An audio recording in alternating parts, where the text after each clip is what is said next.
Hello, recruiters and diversity professionals. My name is Lisa Rosser. I'm the founder and CEO of the company called The Value of a Veteran. And I want to welcome you to Military Recruiting Tip Thursday.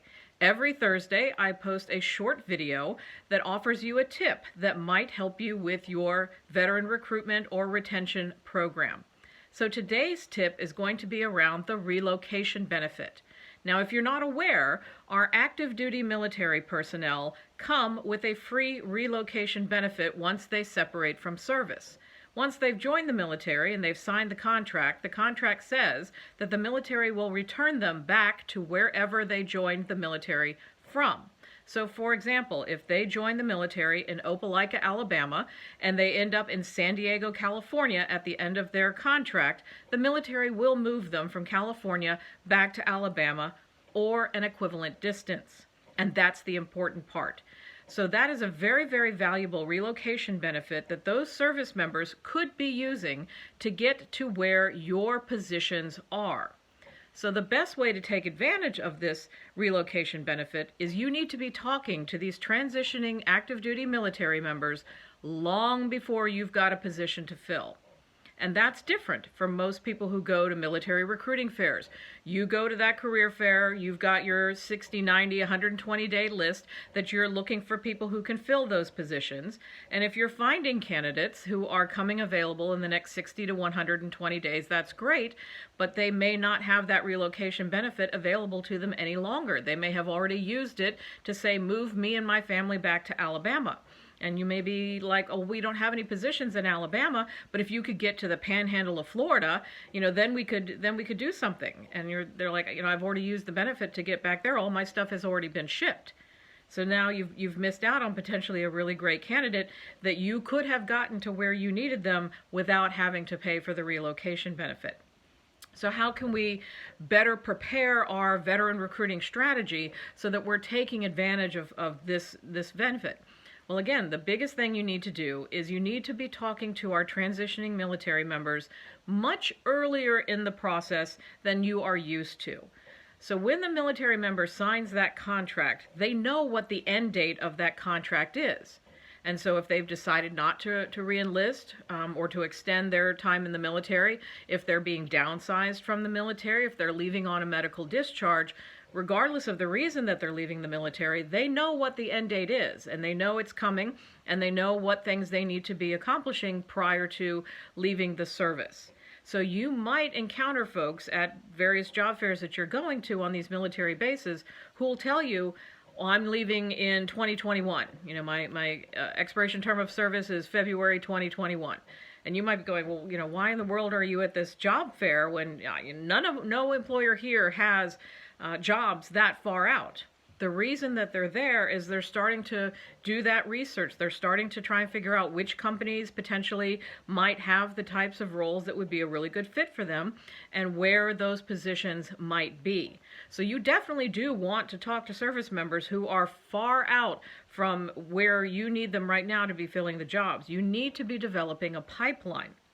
And so that's why we encourage you to go to these job fairs. Even if you don't have open positions right now in the next 30, 60, 90 days, that's fine. If you know what second quarter, third quarter, fourth quarter is going to look like, or if you want to go there and have those great conversations with transitioning military members who are a little bit further out in the process, you're going to be educating them on the types of roles that you have, where those roles happen to be, where are your plants, where are your offices, where are your stores.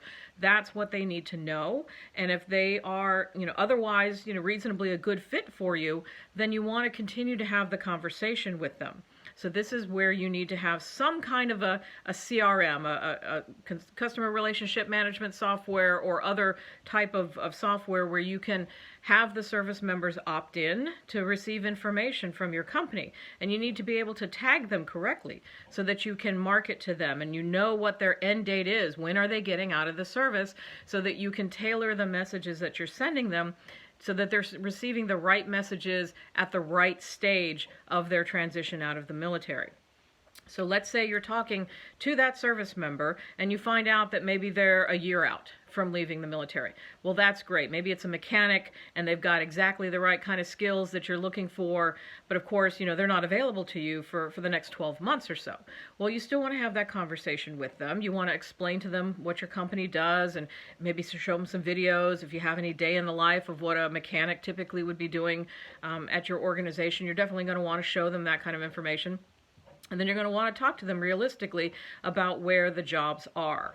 So maybe you're all in the Southeast, that's where all of your plants or operations are, or maybe you're in 6 out of 50 states, and so you want to make sure that they know that information. And then you want to start, having that conversation with them about being able to transition and to relocate to where those jobs are. So have that conversation with them. Approximately when do you think you're going to be making some decisions around utilizing that relocation benefit? Well, we want to have a conversation a lot closer to when, of course, we have job opportunities open. But we don't want you to just go ahead and sign the paperwork and say, well, I guess I'm just going to go home. I'm just going to go back to Alabama and I'll figure out what my employment situation is going to be in Alabama. You don't want them to do that. They can defer a decision for up to a year. And if they're retiring from the military, and remember, military retirees are like 37 to 42. They're not, they're not retirees. They have up to 2 years to make a decision on where they might want to relocate things.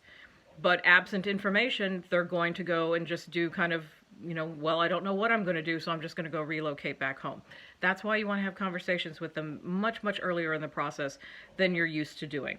So I would encourage you, if you've already got a CRM and you've got plenty of veterans lined up in that CRM, if you know what their release date is, you're going to want to start really kind of guiding your conversations and your marketing messages to them according to that release date. If you're meeting them at career fairs, you're also going to want to have different conversations with people who are immediately available and in the locations where you need them versus people not immediately available but who have a relocation benefit. So you're going to kind of guide them along what the process is going to be. And again, if you don't have jobs open right now, that's not a reason to ignore them and not go to the career fairs. You want to develop a pipeline. So again, my name is Lisa Rosser, CEO and founder of The Value of a Veteran.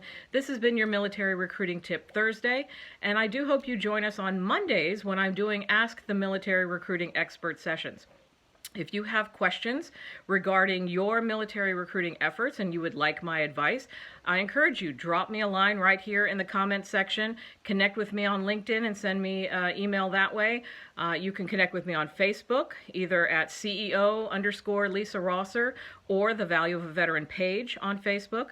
We're on LinkedIn as well. We have a Value of a Veteran group on LinkedIn and a Value of a Veteran page on LinkedIn. So connect with us there, drop your questions in any of those locations, and I'll be able to see it. You can also tweet me. I'm at Value of a Veteran.